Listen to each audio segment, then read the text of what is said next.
भक्तों, पितृपक्ष का महत्व प्राचीन काल से ही सनातन धर्म में अत्यधिक महत्वपूर्ण माना जाता है। यह काल पितरों की स्मृति और उनकी आत्मा की शांति के लिए समर्पित होता है। माना जाता है कि पितृपक्ष के दौरान हमारे पूर्वज पितृलोक से धरती पर आते हैं और अपने वंशजों द्वारा किए गए श्राद्ध तर्पण और भोजन करके तृप्त होते हैं। इस समय में पितरों की कृपा प्राप्त करने के लिए विधि पूर्वक श्राद्ध करना, ब्राह्मणों को भोजन कराना और जीवों का उद्धार आदि कराना परम आवश्यक होता है। विशेषकर यदि घर पर गाय, कुत्ता या कौवे आते हैं तो उन्हें पितरों का प्रतीक माना जाता है और उनका सम्मान करना अत्यधिक शुभ होता है।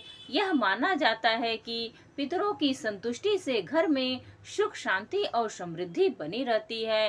पितृपक्ष में कुछ जानवरों के घर पर आने से हमें महत्वपूर्ण संकेत भी मिलते हैं। प्रिय भक्तों, एक बार की बात है, पक्षी राज गरुड़ अपने मन में प्रश्न लिए आकाश के मार्ग से उड़ते हुए भगवान श्री कृष्ण से मिलने के लिए द्वारका नगरी में पधारे। गरुड़ जी को द्वारका में आया हुआ देखकर भगवान श्री कृष्ण उनका स्वागत करते हुए कहते हैं, आओ गरुड़, आज किस प्रयोजन से द्वारका में तुम्हारा आगमन हुआ है। गरुड़ ने आदर पूर्वक भगवान को प्रणाम किया और बोले, हे प्रभु, मैं आपसे एक महत्वपूर्ण प्रश्न पूछना चाहता हूँ। पितृपक्ष का समय आ गया है और मैंने सुना है कि इस काल में समस्त पितृगण धरती पर आते हैं। कृपया मुझे यह बताइए कि पितरों को संतुष्ट कैसे किया जाता है और वे किस रूप में धरती पर आते हैं। भगवान श्री कृष्ण जी ने गरुड़ जी की विनम्रता और जिज्ञासा देखकर उन्हें स्नेह पूर्वक मुस्कुराते हुए कहा, हे गरुड़,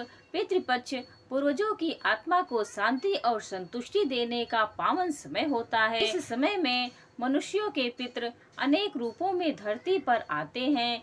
वे विशेष रूप से पशुओं का रूप धारण करते हैं, जैसे कुत्ता, गाय, कौवे और अन्य पक्षी। इन्हें सम्मान पूर्वक भोजन कराना और उनका आदर करना पितरों को तृप्त करने का श्रेष्ठ उपाय है। गरुड़ जी ने ध्यान से भगवान श्री कृष्ण की बातों को सुना और बोले, हे प्रभु, कृपया मुझे और विस्तार से बताइए, पितृ क्यों और कैसे इन रूपों में आते हैं और उन्हें संतुष्ट करने के लिए कौन से उपाय करने चाहिए। भगवान श्री कृष्ण ने गरुड़ जी की जिज्ञासा को समझते हुए कहा, हे गरुड़, यह विषय बहुत ही गूढ़ और महत्वपूर्ण है। तुमने सही प्रश्न पूछा है। इस प्रश्न का उत्तर देने से पूर्व मैं तुम्हें एक प्राचीन इतिहास सुनाता हूँ। इस कथा का श्रवण करने पर तुम्हें तुम्हारे सभी प्रश्नों के उत्तर मिल जाएंगे। श्री कृष्ण कहते हैं, हे गरुड़, बहुत समय पहले एक विशाल और पवित्र नगरी थी जिसका नाम था विरक्तपुर। इस नगरी में एक धर्मनिष्ठ ब्राह्मण निवास करता था जिसका नाम था श्रवण। श्रवण भगवान विष्णु के अनन्य भक्त थे और उनका जीवन भगवान की सेवा और वेदों के अध्ययन में व्यतीत होता था। उनकी पत्नी का नाम था रेवती, जो धैर्यशील और धार्मिक थी, लेकिन समय समय पर उसे क्रोध भी आ जाता था, विशेषकर जब उसे कुछ ठीक नहीं लगता था।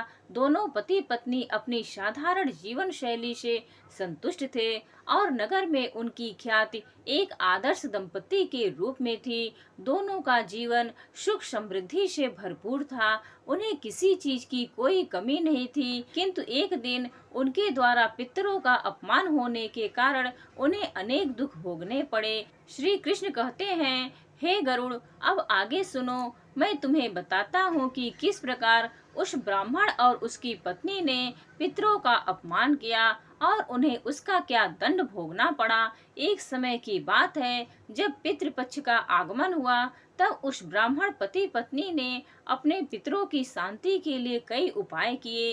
हे गरुड़, पितृपक्ष एक ऐसा समय होता है जब हमारे पितृ पितृलोक से धरती पर आते हैं और अपने वंशजों द्वारा किए गए तर्पण और श्राद्ध से तृप्त होते हैं। इस समय विशेष रूप से गाय, कुत्ता और कौवे जैसे जीवों का घर पर आगमन अत्यंत शुभ माना जाता है। ऐसा कहा जाता है कि इन जीवों के रूप में हमारे पितृ आते हैं और यदि उन्हें तृप्त किया जाए तो उनका आशीर्वाद हमारे जीवन को सुख समृद्धि से भर देता है। उस ब्राह्मण श्रवण और उसकी पत्नी रेवती ने भी इस पितृपक्ष में श्राद्ध का आयोजन किया। श्रवण ने ब्राह्मणों को आमंत्रित किया और रेवती ने पूरी श्रद्धा से अनेकों व्यंजन तैयार किए। खीर, पूड़ी, दाल, सब्जियां और मीठे पकवानों की महक पूरे घर में फैल रही थी। श्राद्ध के दिन का माहौल गंभीर था और हर चीज का ध्यान रखा जा रहा था कि कहीं कोई त्रुटि ना हो जाए। लेकिन जब शाम का समय हुआ तब श्रवण ने अपने पूर्वजों को प्रसन्न करने के लिए विधि पूर्वक तर्पण का कार्य शुरू किया। तभी अचानक एक भूखा कुत्ता उनके द्वार पर आ खड़ा हुआ। वह प्यास और भूख से व्याकुल था और घर के भीतर झांकने लगा। उसकी आंखों में एक अजीब सी करुणा थी, मानो वह किसी मदद की आस में हो। वह कुत्ता द्वार पर खड़ा होकर भोजन की आशा करने लगा। वह कुत्ता उसी ब्राह्मण के पूर्वजों में से एक था जो भोजन की आशा से उसके द्वार पर आया हुआ था। ब्राह्मण की पत्नी रेवती जब शाम की पूजा की तैयारी कर रही थी तब उसने देखा कि द्वार पर एक कुत्ता खड़ा हुआ है जो भूख से व्याकुल होकर भोजन की मांग कर रहा है।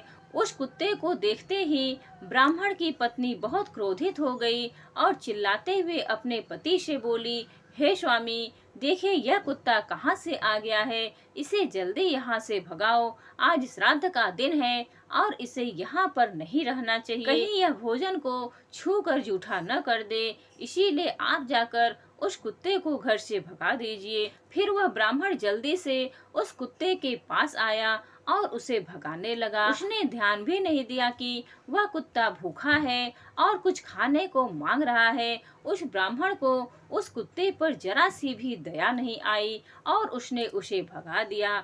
वह कुत्ता जो उस ब्राह्मण का पूर्वज था और आंखों में एक उम्मीद लेकर अपने वंशज के द्वार पर आया था कि उसे श्राद्ध में बनाया हुआ भोजन प्राप्त होगा, लेकिन उस ब्राह्मण ने उसे अपमानित करके भगा दिया। वह कुत्ता दुखी होकर लौट गया। उसकी गर्दन झुकी हुई थी और उसकी चाल भी धीमी हो गई थी, मानो उसके मन पर गहरा आघात लगा हो। कुत्ते के लौट जाने के कुछ समय बाद एक गाय उस ब्राह्मण के घर के आंगन में आ गई। वह गाय भी उस ब्राह्मण की पूर्वज ही थी। उसकी आंखों में भी उम्मीद थी और वह भी भूख से व्याकुल होकर ही उस ब्राह्मण के द्वार पर आई थी। लेकिन जैसे ही रेवती ने उस गाय को अपने द्वार पर खड़ा हुआ देखा, वह क्रोधित हो गई और अपने पति से कहने लगी, जी अब यह गाय भी आ गई है अपने द्वार पर, जरूर इसे भोजन चाहिए होगा। आप जल्दी से इसे यहाँ से भगा दीजिए, नहीं तो यह बर्तन में मुंह डालकर सारा पानी पी जाएगी और पानी को भी जूठा कर देगी। हमारे पास बहुत काम है और हमारे पास इसे खिलाने का समय भी नहीं है। उस ब्राह्मण ने अपनी पत्नी से कहा, यह तो गाय है, इस बेचारी को थोड़ा भोजन करा देते हैं। लेकिन रेवती ने कहा, अभी हमारे घर पर मेहमान आने वाले हैं, अगर इसे भोजन करा देंगे तो मेहमानों के लिए क्या बचेगा। इसको कल हम खिला देंगे, अभी समय नहीं है, इसीलिए आप जल्दी से इसे यहाँ से भगा दीजिए। तब उस ब्राह्मण ने द्वार पर आई उस गाय को भी अपमानित करके घर से निकाल दिया। उसे यह नहीं पता था कि उसके द्वार पर उसके पितृ ही गाय के रूप में आए हुए हैं। लेकिन उस अज्ञानी और मूर्ख ब्राह्मण ने बिना विचार किए ही उस गाय को निकाल दिया। वह गाय जो अपने वंशज के द्वारा भोजन से संतुष्ट होने के लिए आई थी, अब वह भी बिना भोजन प्राप्त किए और तृप्त होकर ही धीरे धीरे वहां से चली गई। उसकी आंखों में अपमान और दुख साफ झलक रहा था, जैसे वह अपने जीवन के सबसे बड़े निरादर का सामना कर रही हो। गाय के जाने के पश्चात फिर कुछ कौवे उस ब्राह्मण के आंगन में उड़कर पहुंच गए। वे सभी कौवे उस ब्राह्मण के पूर्वज ही थे, जो अपने वंशज द्वारा बनाए गए श्राद्ध भोजन से तृप्त होने के लिए आए थे। आंगन में बैठे हुए कौवों को देखकर ब्राह्मण क्रोधित हुआ और उसने उन्हें बिना कुछ दिए ही वहां से भगा दिया। उनके लिए कोई व्यंजन नहीं परोसा गया और वे सभी कौवे भी दुखी और निराश होकर अपने भाग्य को कोसते हुए वहां से लौट गए। इस प्रकार ब्राह्मण ने अपने घर पर आए हुए सभी पितृगणों का अपमान किया, उन्हें भोजन दिए बिना ही अपमानित करके भगा दिया। इन तीनों प्राणियों के अपमान से अनजाने में ही श्रवण पर पितृदोष का बोझ बढ़ गया, लेकिन उसे अपने इस पाप के बारे में कोई एहसास नहीं हुआ।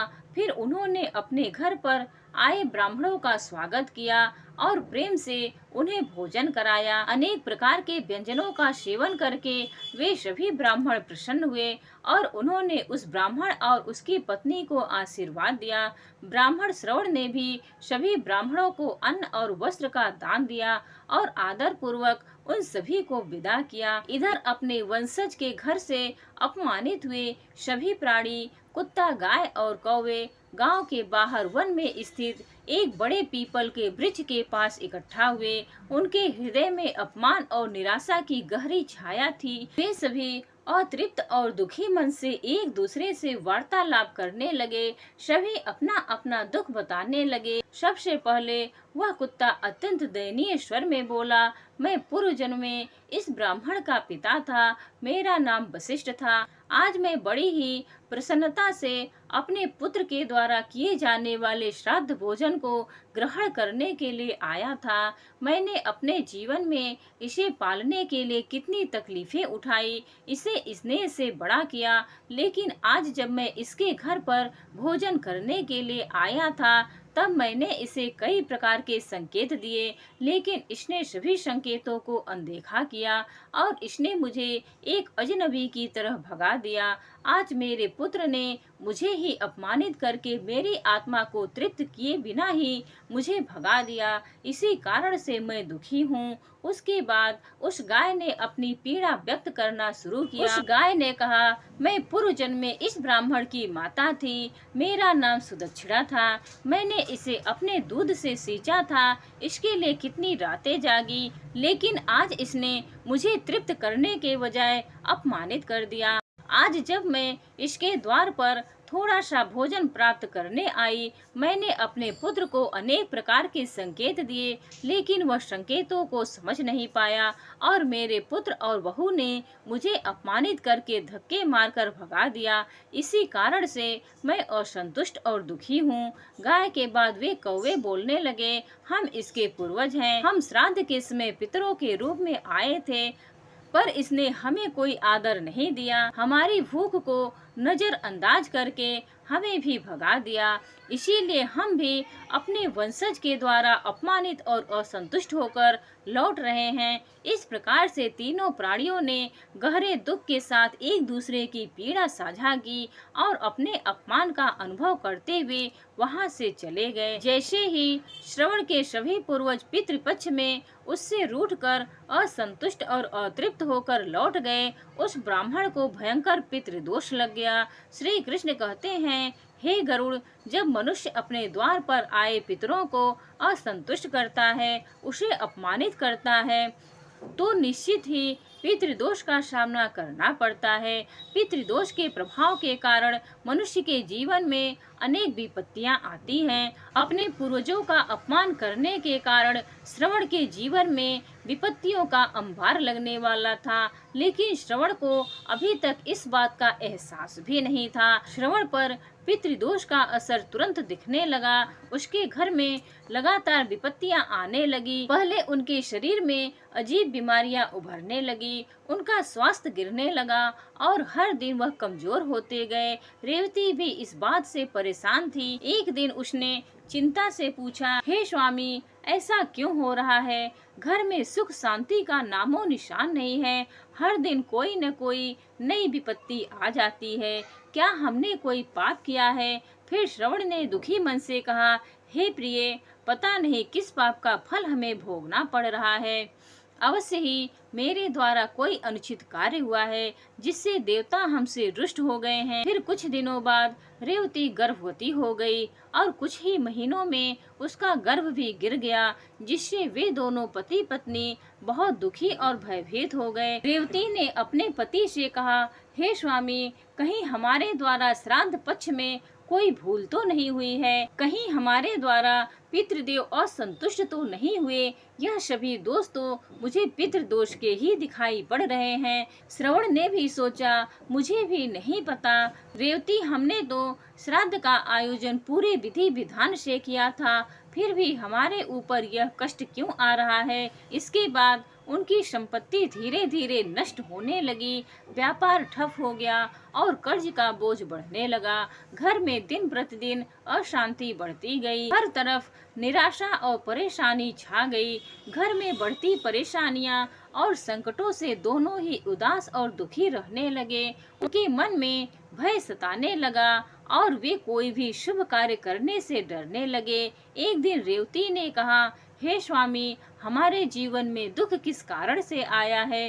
कृपया आप किसी महान ऋषि के पास जाकर पता कीजिए, अन्यथा हमारा सब कुछ समाप्त हो जाएगा। आखिरकार एक दिन श्रवण ने निर्णय लिया कि वे किसी ज्ञानी ऋषि के पास जाकर अपनी समस्या का समाधान पूछेंगे। नगर के दक्षिण में एक प्रसिद्ध आश्रम था, जहाँ महर्षि प्रणीत निवास करते थे। महर्षि प्रणीत अत्यंत ज्ञानी और तपस्वी ऋषि थे, जो अपने गहन ध्यान और तपस्या के लिए विख्यात थे। फिर श्रवण और रेवती ने उस आश्रम की ओर प्रस्थान किए। फिर गहन वन से गुजरते हुए वे ऋषि के आश्रम पर पहुंच गए और वहां पहुंचकर श्रवण ने महर्षि प्रणीत के चरणों में गिरकर उन्हें प्रणाम किया। महर्षि प्रणीत ने कहा, हे वत्स, तुम अत्यंत दुखी और उदास दिखाई पड़ रहे हो, तुम्हारे दुख का क्या कारण है?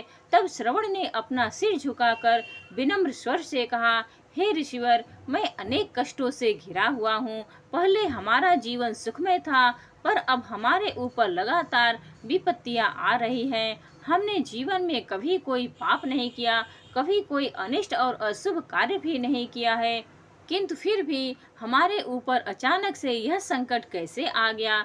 मेरी पत्नी का गर्भ भी नष्ट हो गया और हमारी धन संपत्ति भी नष्ट हो चुकी है। कृपया आप ही हमारा मार्गदर्शन करिए और हमें बताइए कि हमारे द्वारा कौन सा पाप हुआ है और उसका प्रायश्चित हम कैसे करें। महर्षि प्रणीत ने कहा, हे वत्स, ठीक है, अब मैं ध्यान लगाकर देखता हूँ कि तुम्हारे द्वारा कौन सा पाप हुआ है। फिर महर्षि प्रणीत ने अपनी आंखें बंद की और गहरे ध्यान अवस्था में चले गए। वे ब्रह्मांडीय दृष्टि से श्रवण के जीवन और उनके कर्मों का निरीक्षण करने लगे। कुछ समय बाद उन्होंने अपनी आंखें खोली और गंभीर स्वर में कहा, हे वत्स, तुम्हारे दुख का कारण पितृदोष है। इसका कारण यह है कि तुमने तुम्हारे पितरों को असंतुष्ट किया है। पितृपक्ष के दिनों में तुम्हारे पूर्वज गाय, कौवे और कुत्ते के रूप में तुम्हारे घर पर पधारे थे, लेकिन तुमने उनका सत्कार नहीं किया है। तुमने उन्हें भूखा ही भगा दिया और इस कारण तुम पर पितृदोष का अभिशाप लग गया है। यह सुनकर श्रवण को अपनी गलती का एहसास हुआ। उसने दयनीय स्वर में ऋषि प्रणीत से कहा, हे ऋषिवर, कृपया मुझे क्षमा करें। मुझे इस बात का ज्ञान नहीं था कि गाय, कुत्ता और कौवे के रूप में मेरे पूर्वज ही मेरे घर पर आए थे। मुझसे यह बड़ा अपराध हुआ है। हे ऋषिवर, कृपया आप मुझे इस घोर पाप से मुक्ति का कोई उपाय बताइए, जिससे मैं अपने पितरों को संतुष्ट कर सकूं और फिर से उनकी कृपा को प्राप्त कर सकूं।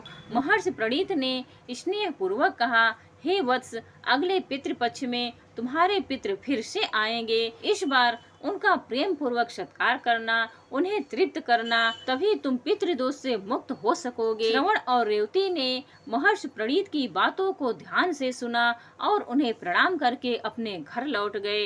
अगले पितृपक्ष का बेसब्री से इंतजार करने लगे। जब वह समय आया तो दोनों ने ही पूरी श्रद्धा से तैयारियां की। इस बार जब कुत्ता, गाय और कौवे उनके आंगन में आए तो श्रवण और रेवती ने उन्हें प्रेम पूर्वक भोजन कराया और आदर पूर्वक सत्कार किया। कुत्ते, गाय और कौवे ने भोजन ग्रहण किया और संतुष्ट होकर अपने असली रूप में प्रकट हुए। उनके पिता वशिष्ठ, माँ सुदक्षिणा उनके सामने आकर बोले, हे पुत्र, इस बार तुमने हमारा सत्कार किया है, अब तुम्हारे सभी कष्ट समाप्त हो जाएंगे। पितृदोष समाप्त हो चुका है और तुम्हारे जीवन में सुख समृद्धि फिर से लौट आएगी। उनके पितरों के आशीर्वाद से श्रवण और रेवती का जीवन फिर से सुखमय हो गया। उनके रोग दूर हो गए, उनकी संपत्ति वापस आने लगी और उनके परिवार में खुशहाली लौट आई।